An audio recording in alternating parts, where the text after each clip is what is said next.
vị ơi, mình trở lại với phần 2 của chương trình nhé. Cái câu hỏi của tôi dành cho bà Yolanda Ramirez ở phần 2. Hồi nãy mình nói về cái lớp của Medicare Saving Program mà tôi thích nhất là cái lớp của QMB, là tại vì được tham gia vào chương trình này thì coi như mình được chính phủ giúp giống như cái chương trình Medicaid vậy. Now, my question for you is, the SLMB stand for Specified Limited Income Beneficiary? Medicare beneficiary. Medicare beneficiary. You said that under this program, the state will only pay for the premium Part B. That's it. That's correct. No deductible, no copayment. You're still responsible for that 20%. That's correct. Okay. Now, the next program that you mentioned to me earlier is the QI. The QI1 program has the same benefits as the SLMB.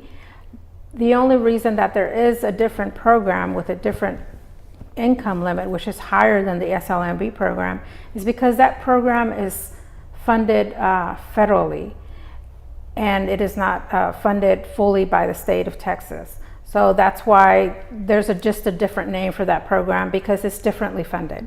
Kính thưa quý vị, chúng tôi có tìm hiểu thêm về các chương trình của Medicare Saving Program. Thì cái thắc mắc của tôi là cái chương trình SLMB đó hay là cái chương trình QI1, là tại sao chính phủ cũng giúp cho mình có một cái chuyện là đóng cho mình cái premium Part B hàng tháng, mà tại sao vẽ ra chi hai chương trình chi cho nó cực vậy? And you said in the meantime, the SLMB, the QI1 limit is better than the SLMB, correct? The QI1 limit is higher. It has a higher income limit than the SLMB. Another point with the QI1 program is that the QI1 program is a standalone program. You can only have one program, which would be the QI1. Which the QMB and the SLMB, you can have more than one program. For example, if you have SLMB and you have home care, you can have those two together, but you may not have a QI1 with the home care. And that's just part of the You mean requirements. home care, that means for nursing coming to your house to check on your medical status, or home care mean personal attendance care?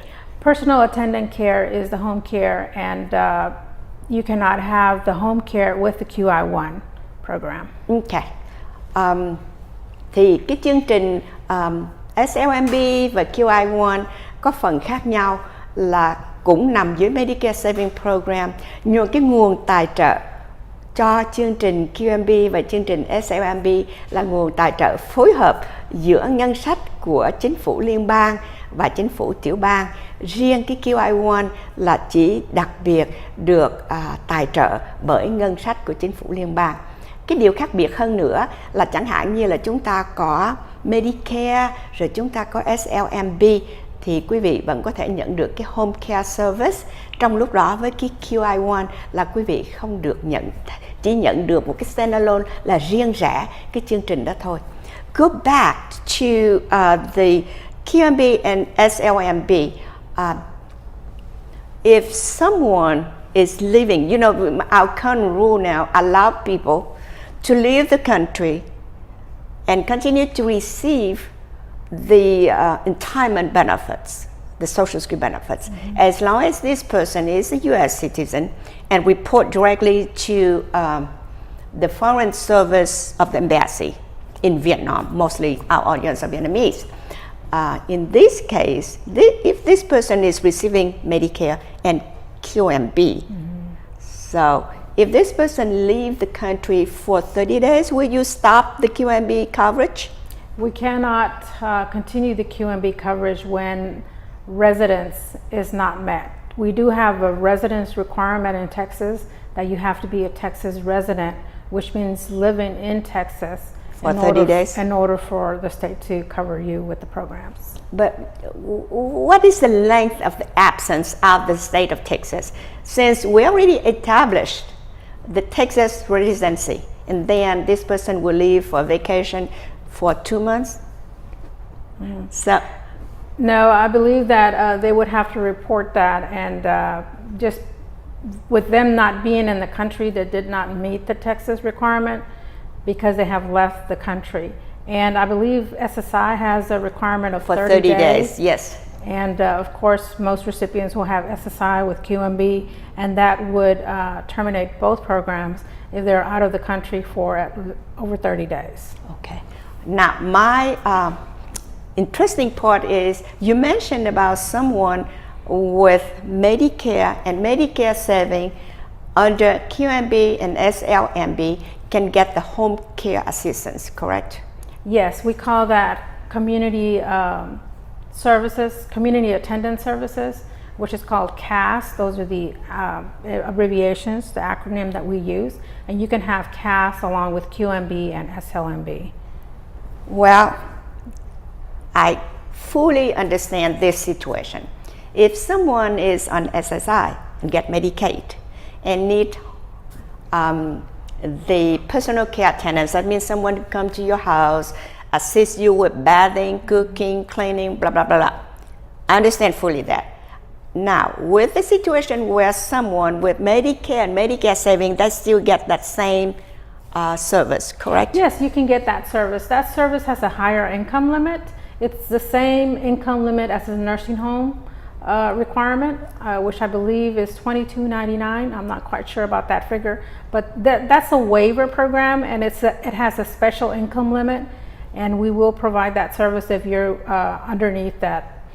If you meet that income limit, you will be covered.